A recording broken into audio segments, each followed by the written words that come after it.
Assalamu alaikum warahmatullahi wabarakatuh. Welcome back to my channel and ahlan wa sahlan wa marhaba to you. If you're new here, my name is Baraka and I make videos about around faith and lifestyle, travel, food, Bismillah. That's what this channel is hoping to do.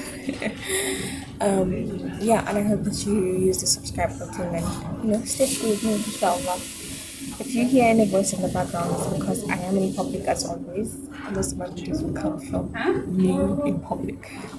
But I hope that you guys can, hear me as we grow together and improve the channel together based on ta'ala. So this morning I was working on some slides for my sisters as Quran Buddies. If you don't know what Quran Buddies is about, I'm going to put the link somewhere for you to access it and read about it. And if it's a space that you would like to be a part of, you can, eventually join us.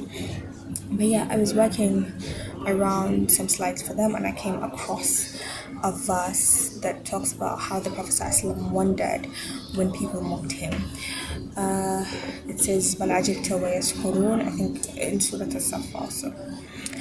And also it reminded me about other verses that, were revealed to basically calm the Prophet and also reassured him, or verses that are very related to the Prophet's emotions.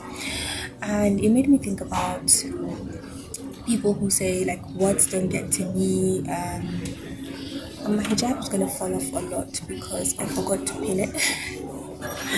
So I'm gonna fix it. I'm gonna fix it a lot while I'm making this video. But yeah, I just grew out of hijab pins. I don't know if I'm the only one, but yeah, I grew out of them, and I have to suffer re-rolling them again while I'm out. But anywho's, so it made me think about people who say things like, "Oh, words don't get to me," or whatever it is that people say, I don't care. And in the reality of things, it's actually not true. Do you get what I mean? If the Prophet ﷺ had to deal with his emotion based off, the triggers from what people said about him, they called him mad, they accused him of lying, they accused him of sorcery, they said over and over again that Allah subhanahu wa ta'ala has abandoned him. How about you who is, even still struggling to grow your iman on a regular? So for me, it's like words will get to you, but to what degree? And subhanallah, even when they said these things about the Prophet, peace be upon him, it didn't stop him from doing da'wah. It didn't stop him from praying. He was down, and whenever he was down, he complained to Allah subhanahu wa ta'ala, and again Allah subhanahu wa ta'ala reassured him. So to what degree do these things get to you? And that's just you having a honest and realistic conversation with yourself. To what degree do these things get to me, and what do I depend on for strength? What do I depend on to move on? What do I depend on to not allow these words pierce me so much that it incapacitate me in a way? Do you get and there's a reason why Allah subhanahu wa ta'ala actually instilled emotions in us, and when you have emotions in you, definitely they're going to be triggers as well. And Allah also talked about how the Prophet ﷺ also talked about how the power in your tongue as well, and how we're constantly also cautioned on the things that we do or the things that we say, so there is no way you're going to tell me that the things that people say do not get to you. It does get to you, but when these things are said to you, what do they do to you, and to what extent do they actually get to you? And when you feel down about what people say, or when it gets to you so much, how do you then bounce back from the things that people say to you that hurt you, or that have pierced or pushed the emotions, or that have triggered you basically? And it made me remember think about my sisters actually in Islam that struggle with wearing the hijab, or they have taken off the hijab based on the things that people say to them, or how people judge them, and so on. And subhanallah,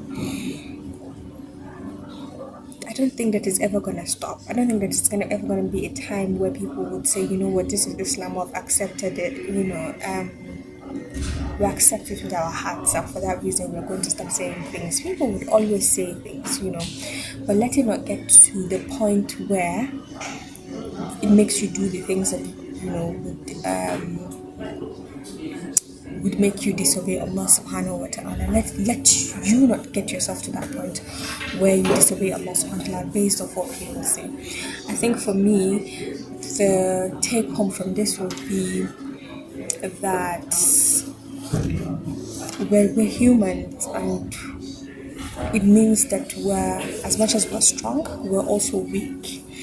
And when the weakness part of you should actually derive and get strength from both, actually even the whole you should actually get your strength from Allah subhanahu wa ta'ala, and know what exactly it is that is at stake. When people said all of these things to the Prophet, peace upon him, it didn't stop him from pleasing Allah subhanahu wa ta'ala, because that's the ultimate reward at the end of the day, which is like the last thing that Allah subhanahu wa ta'ala is going to give us, his pleasure, right? So when you know the things that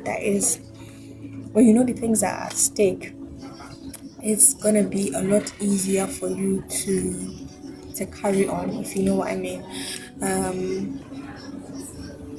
While these things get to you, the words of Allah subhanahu wa ta'ala are there to comfort you and to help you, to keep you on track, if you know what I mean.